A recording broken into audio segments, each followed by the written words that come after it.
de sacrificio también. Sacrificio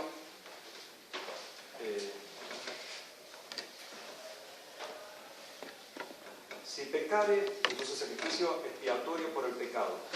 Si pecare alguno por ignorancia, haciendo algo contra cualquiera de los mandatos prohibidos de Yahvé, e hiciere alguna de estas cosas, si fuere sacerdote, si fuere un miembro de la asamblea, si fuere toda la asamblea que peca, o si fuera un príncipe de la asamblea, entonces los ancianos de la asamblea pondrán sus manos sobre la cabeza del novillo y lo degollarán ante Yahvé.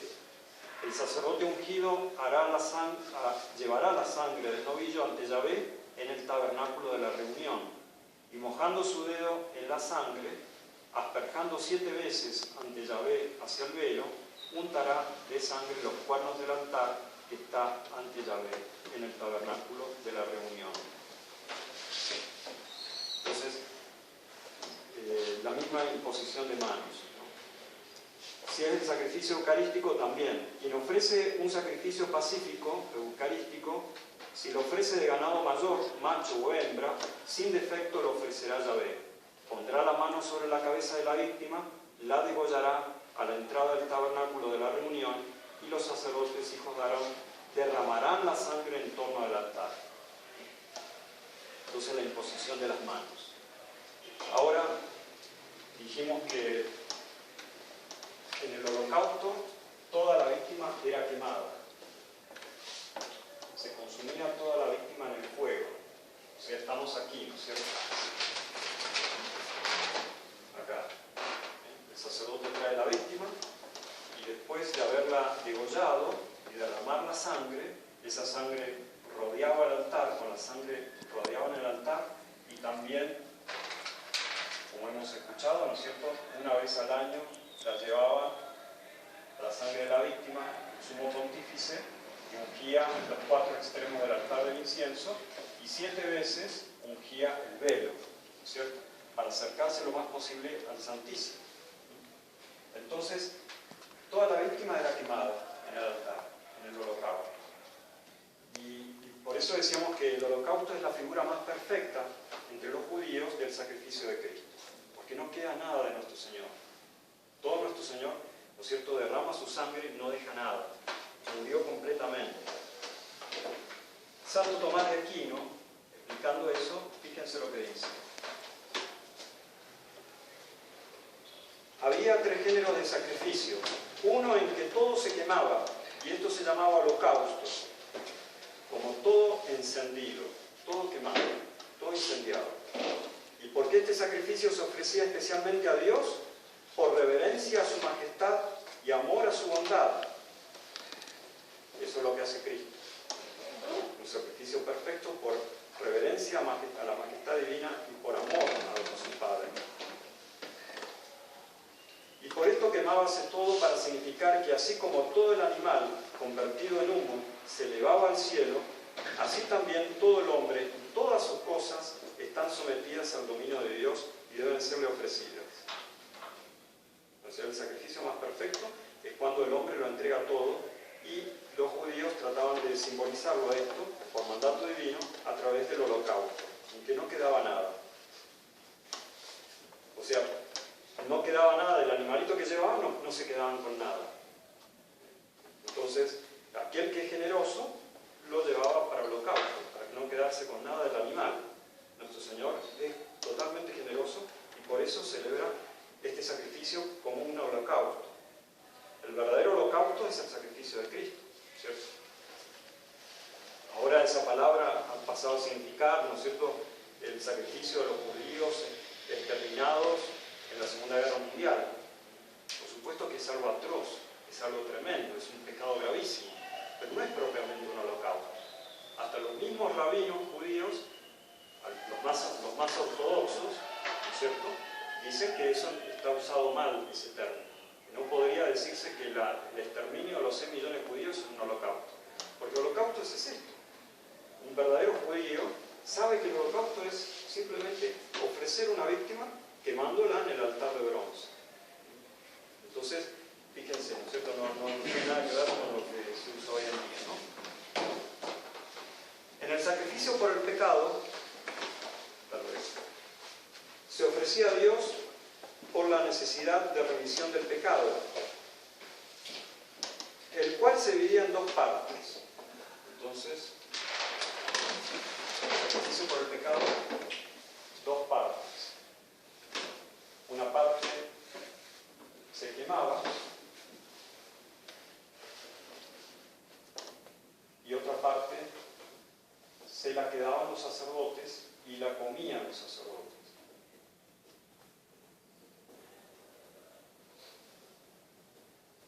Ya escuchamos ahí, ¿no es cierto?, que hacían con la sangre, ¿no es cierto?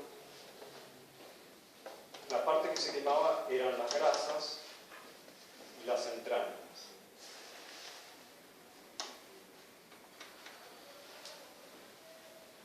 Eran las partes más ricas del animal, entonces esas la ofrecían a Dios nuestro Señor quemándola.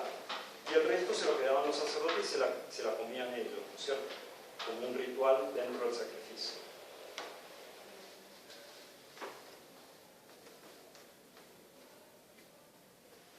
Y en la hostia pacífica, o en el sacrificio pacífico, ¿no es cierto?, que también se llama eucarístico, de acción de gracias, dice Santo Tomás lo siguiente: esta hostia pacífica se ofrecía a Dios ya en acción de gracias, por eso se llamaba eucarístico, ya por la salud y prosperidad de los oferentes, por débito de beneficio o recibido,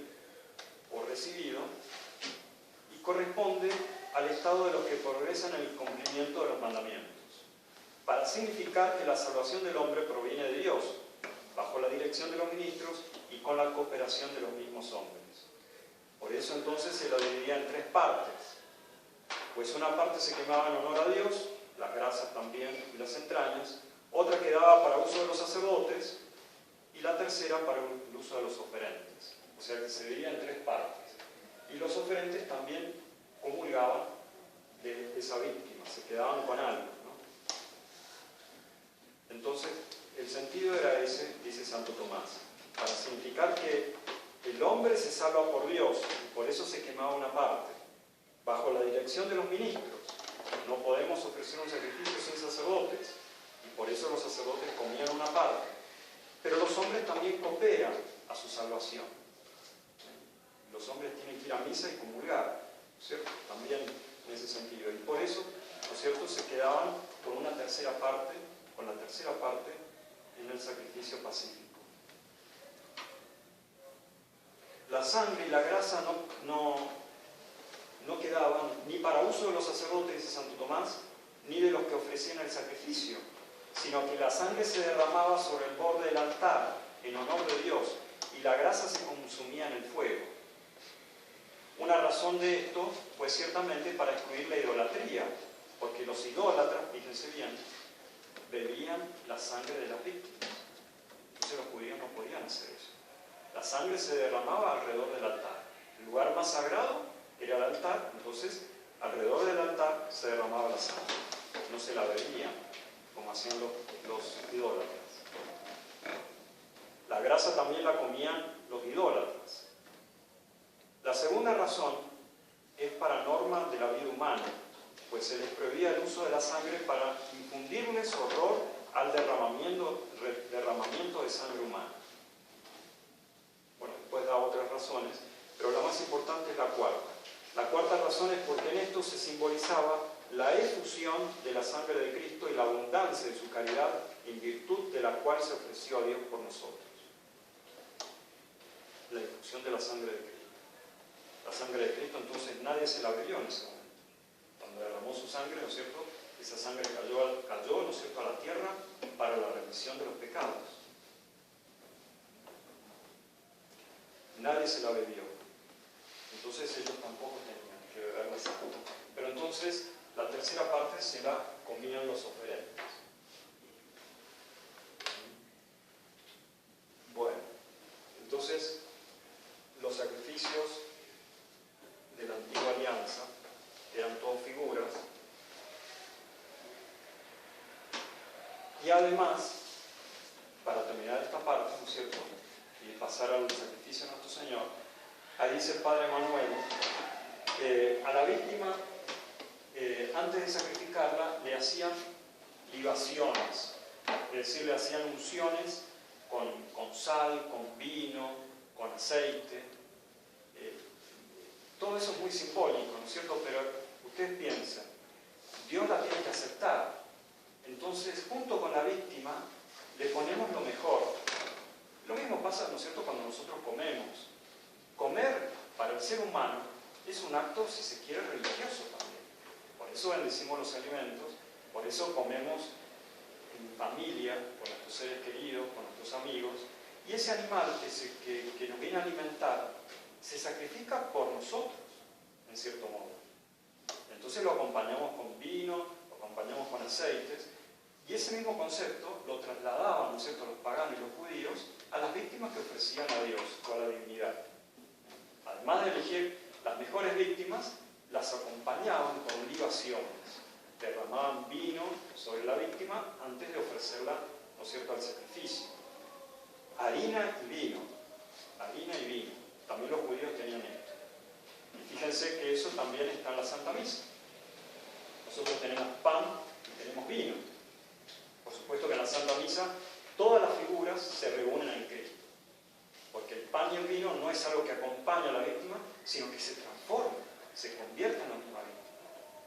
La harina y el vino, que no son ya libaciones, se convierten en el cuerpo, en la sangre de nuestro Señor. Entonces, todo eso para hablar sobre el sacrificio de la antigua alianza y de los paganos. Vamos entonces a ver el sacrificio de nuestro Señor, que es lo más importante, ¿no? La realidad.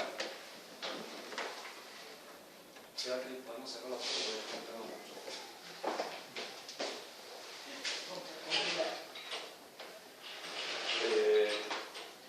Entonces, lo primero que va a poner el Padre Manuel, al hablarnos ya de la realidad a la cual se ordenaban todas estas figuras, ¿cierto?, eran transitorias. Un texto muy hermoso del profeta Isaías.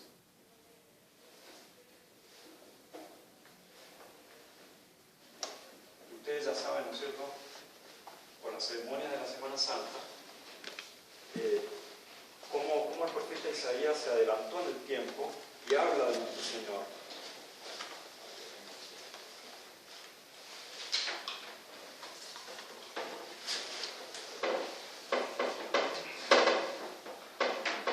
Los santos padres decían que el profeta Isaías era como el quinto evangelista, porque describe perfectamente bien, ¿no es cierto?, el sacrificio de nuestro Señor en la cruz.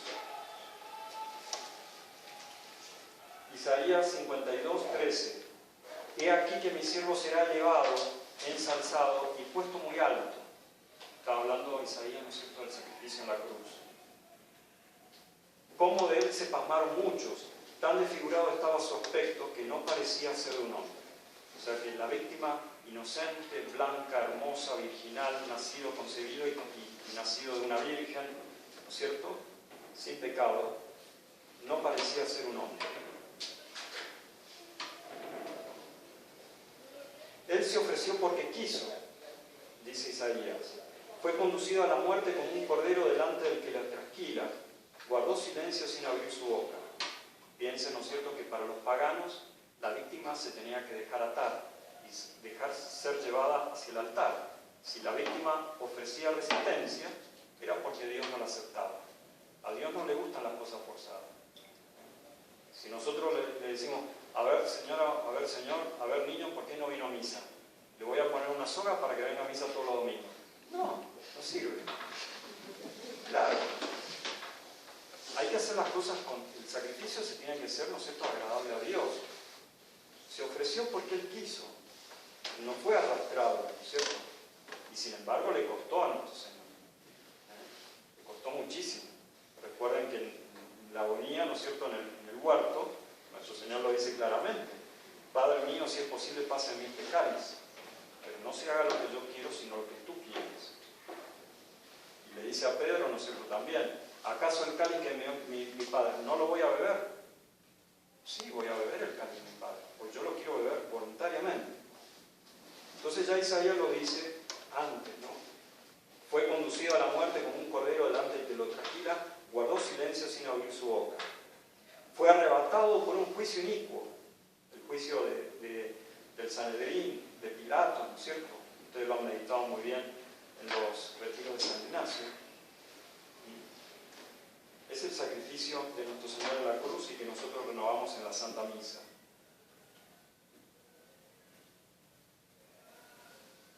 Fue arrebatado por un juicio inicuo sin que nadie defendiera su causa. La víctima está sola allí en el altar.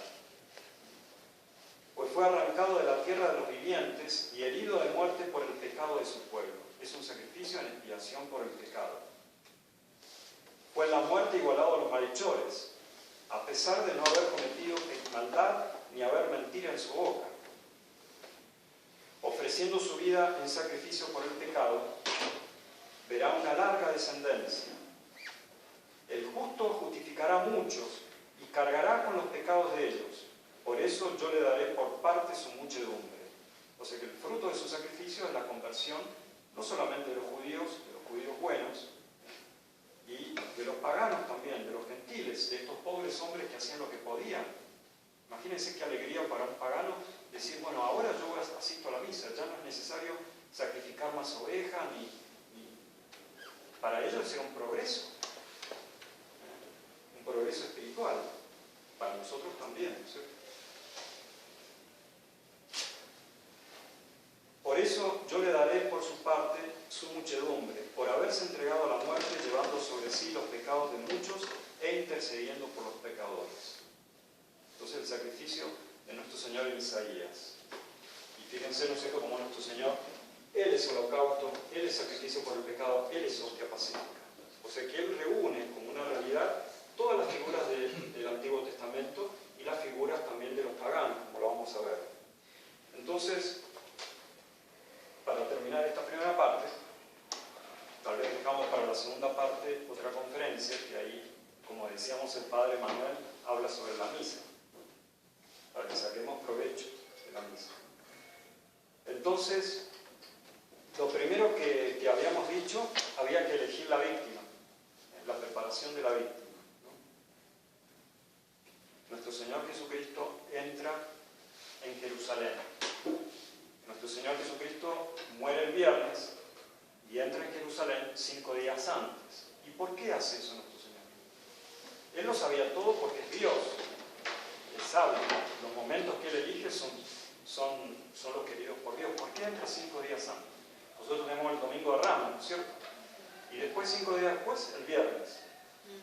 Y es exactamente la liturgia. Nosotros seguimos la vida de nuestro Señor. Él sabe que el Cordero Pascual tenía que ser encerrado, separado, 5 días antes del sacrificio de la Pascua. Cuando Moisés recibe de Dios ese mandato, ¿no es cierto?, para huir de Egipto tenían que comer el Cordero Pascual. Bueno, le dijo al animalito, al cordero, lo encierran en todas las casas de familia donde estén, lo encierran 5 días antes. Y después, el día 14, eso el día 10, el día 14, van a comer la Pascua y van a salir, ¿no es cierto?, para huir de Egipto. Entonces nuestro Señor cumple también con esa figura, la del Cordero Pascual, ¿no? Entra en Jerusalén 5 días antes. ¿Y cómo entra nuestro Señor? Recordemos el momento, ¿no es cierto? Entra como una víctima.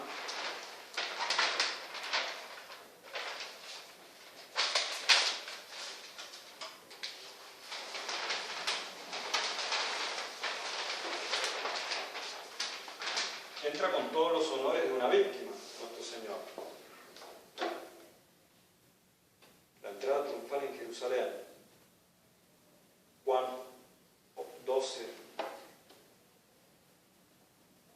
Al día siguiente, la numerosa muchedumbre que había venido a la fiesta, habiendo oído que Jesús llegaba a Jerusalén, tomó ramos de palmera y salió a su encuentro gritando: Hosana, bendito el que viene en el nombre del Señor y el Rey de Israel. Habiendo Jesús encontrado un pollino, montó sobre él, según está escrito: no temas, hija de Sión, he aquí que viene tu rey montado sobre un pollino de asna.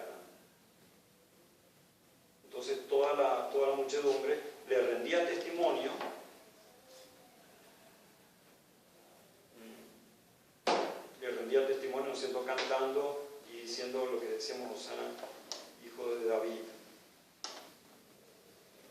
Acuérdense, ¿no es cierto?, que habíamos dicho que a la víctima cuando la llevaban, la aplaudían, llevaban las palmas de olivo. Los paganos no sabían lo que estaban haciendo, no sabían que eso lo iba a hacer nuestro Señor. Pero está en el sentido del sacrificio, ¿no es cierto? Es una alegría ofrecer una víctima en un sacrificio. Es una alegría ir a la Santa Misa. ¿Por qué? Porque nosotros vamos a descargar nuestros pecados sobre esa víctima. Y esa víctima nos va a perdonar los pecados. Esa sangre de esa víctima nos va a lavar de nuestros pecados. Y vamos a comer de su cuerpo. Vamos a comer, nos vamos a alimentar de ella. Entonces era una alegría. Y nuestro Señor cumple también con esa figura. No hace nada en vano nuestro Señor. Va cumpliendo una por una todas las figuras del Antiguo Testamento y también de los sacrificios de los paganos, ¿no? La entrada de Jerusalén. ¿Y por qué dice ahí al día siguiente? Porque el día anterior nuestro Señor había estado en Betania, en la casa de María Magdalena, y María Magdalena lo había ungido, ¿cierto? 6 días antes de la Pascua vino Jesús a Betania, donde estaba Lázaro, a quien Jesús había resucitado entre los muertos. María, tomando una libra de ungüento de nardo de gran valor, ungió los pies de Jesús y los enjugó con sus cabellos, y la casa se llenó del olor del ungüento. Y bueno, cuando sale el episodio de Judas, ¿no es cierto?, que por qué no se aprovechó ese perfume para dárselo a los pobres, ¿no es cierto? Entonces Jesús dice, déjala, lo tenía guardado para el día de mi sepultura. O sea que nuestro Señor se deja ungir su cuerpo como una víctima. Habíamos dicho, ¿no es cierto?, que cómo se preparaban las víctimas para el sacrificio. Le hacían libaciones, le ponían ungüentos, la ungían con vino, con sal, y así la llevaban a sacrificar, ¿no? Nuestro Señor también cumple con esto. Déjala, ¿no es cierto?, porque lo tenía guardado a ese perfume para el día de mi sepultura. O sea que María Magdalena está haciendo también la preparación de la víctima. Y al día siguiente entonces entra en Jerusalén. Atada y ligada tenía que ser la víctima también, habíamos dicho, ¿cierto? Si la víctima oponía resistencia, entonces era porque no era agradable a Dios. ¿Y qué pasa entonces en el huerto de los olivos? Eso también lo sabemos muy bien, ¿cierto? Claro.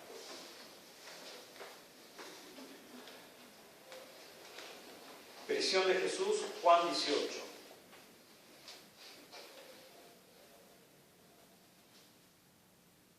Lo vienen entonces a buscar, ¿no es cierto?, los soldados, los alguaciles, los pontífices y los fariseos.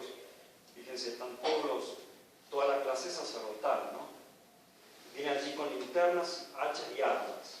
Conociendo Jesús todo lo que iba a sucederle, salió y les dijo, ¿a quién buscáis? Respondiéronle, a Jesús Nazareno. Él les dijo, yo soy. Judas el traidor estaba con ellos, y así que les dijo, yo soy, retrocedieron y cayeron en tierra. Ya les he dicho, yo soy. 3 veces le dice, ¿no es cierto?, que es Él. Él es la víctima. Si pues me buscáis a mí, dejad ir a estos.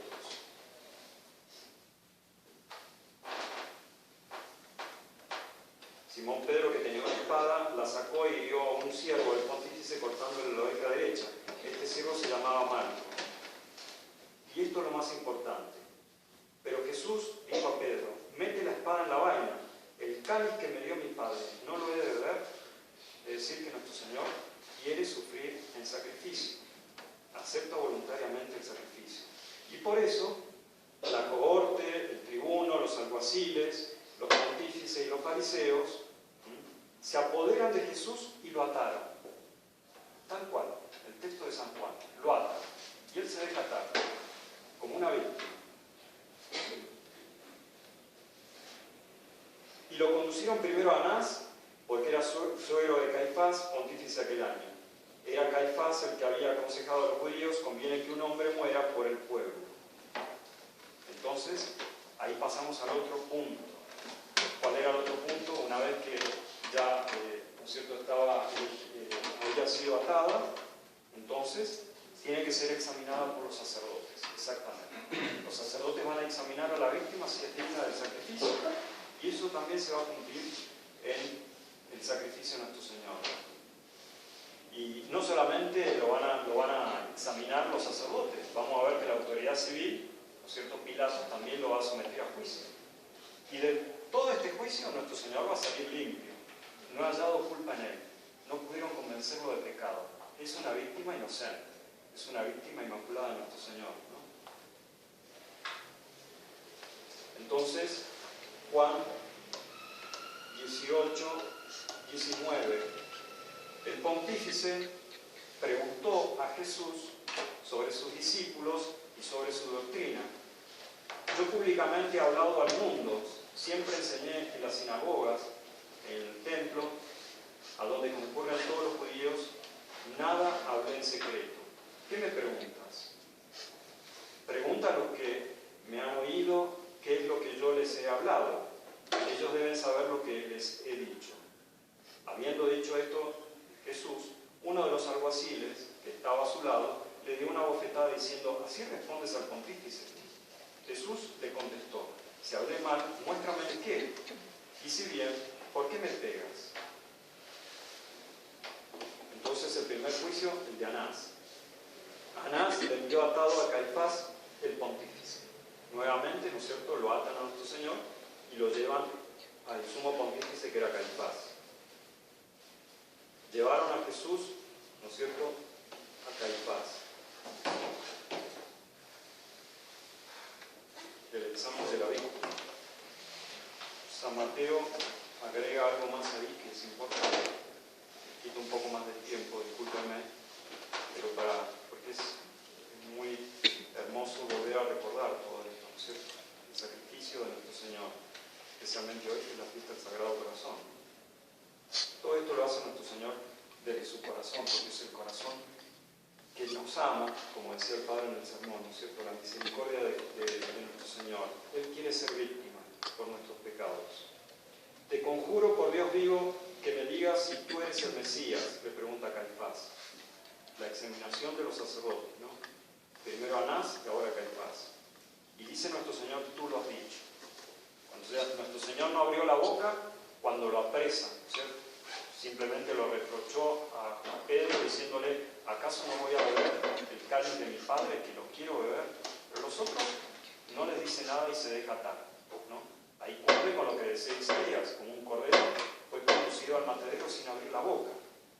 Pero acá cuando le pregunta, ¿no es cierto?, el sumo pontífice, si es Dios, en definitiva, porque ser hijo del Altísimo es ser la segunda persona de la Santísima Trinidad, no se puede quedar callado. Obviamente, lo confiesa, tú lo has dicho, ¿no? Así nos da ejemplo también nuestro Señor a confesar. Cuando nosotros tengamos que confesar la verdad, ¿eres católico? Sí, soy católico. Hay veces que se puede uno callar, sobre todo para no defenderse, cuando nos humilla, porque no está en juego lo más importante, simplemente está en juego nuestro honor, que es muy pequeño. Pero cuando el honor divino está en juego, y el honor de ser católico, tú lo has dicho. Entonces el pontífice rasgó sus vestiduras diciendo, habla afirmado, ¿qué necesidad tenemos de más testigos? Acabáis de oír la blasfemia. Reo es de muerte. Reo es de muerte. Es digno, ¿no es cierto?, de ser una víctima para ir a ofrecer su vida, ¿no? Entonces se lo llevaron al pretorio, a Pilato. Y ya sabemos la historia, Pilato, volvemos a San Juan, ¿no es cierto? ¿Qué acusación traéis contra este hombre? Bueno, todo lo demás. Y Pilato empieza a hablar con Jesús. ¿Eres tú el rey de los judíos? Bueno. ¿Y qué va a decir Pilato después a la gente? Yo no hallo en él ningún delito. Ningún delito, ¿no es cierto?, he encontrado en él. Es una víctima inocente. Y la misma mujer de Pilato, ¿no es cierto?, Claudia, lo dice claramente.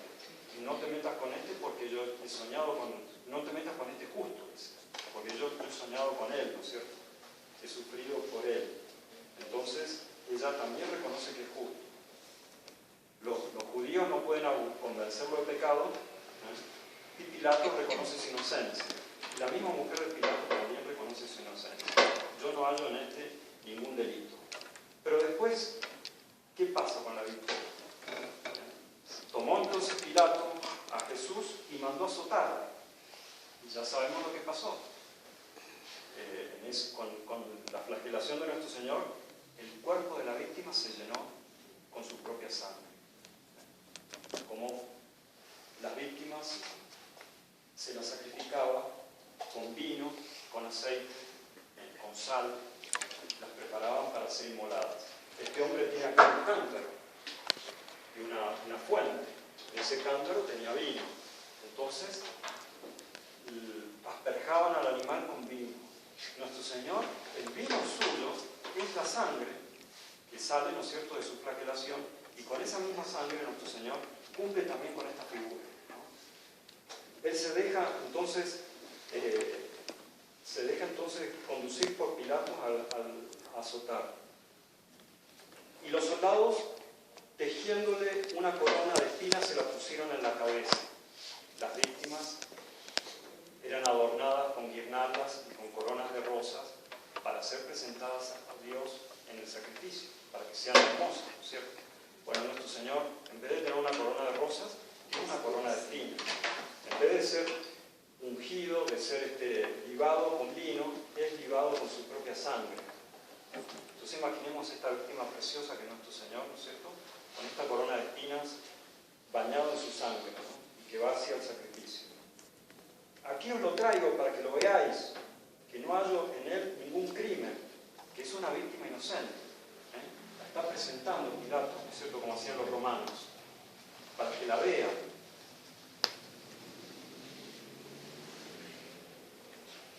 Entonces se los entregó para que lo crucificasen. ¿Por qué? Porque los judíos gritan, nosotros ya lo saben, Mateo 27, que su sangre caiga sobre nosotros y sobre nuestros hijos.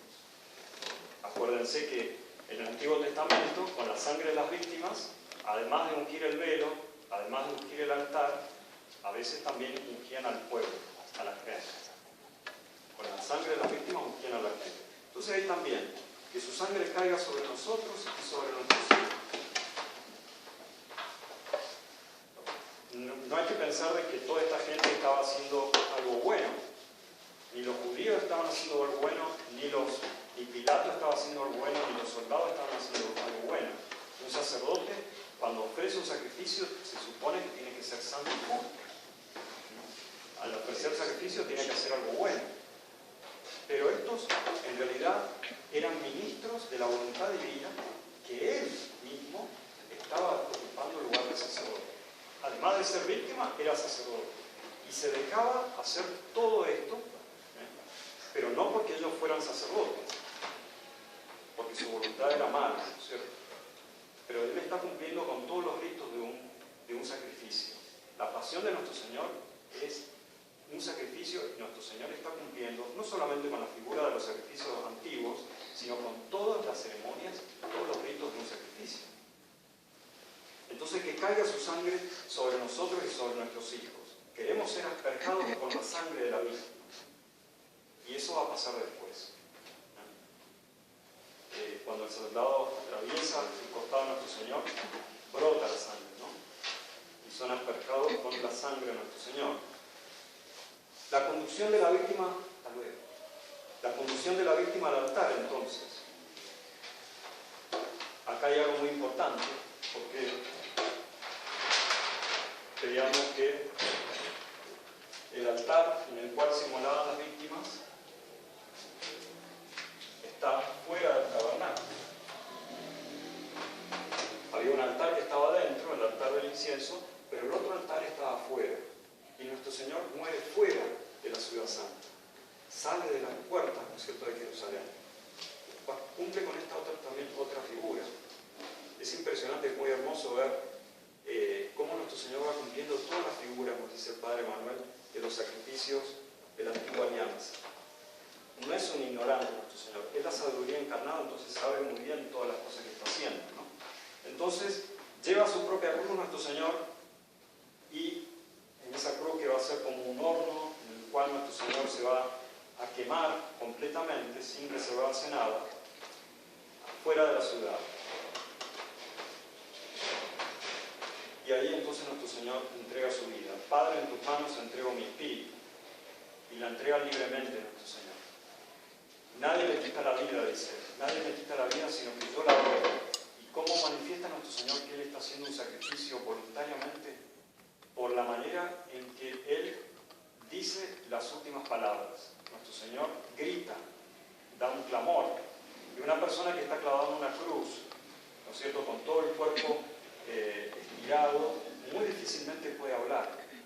Y nuestro Señor, que es Dios, que tiene una fortaleza divina, y además que Él quiere ofrecer su sacrificio, entregar su alma, su cuerpo y su sangre libremente, entonces expresa de esa manera, con ese clamor, que Él está ofreciendo un sacrificio libremente.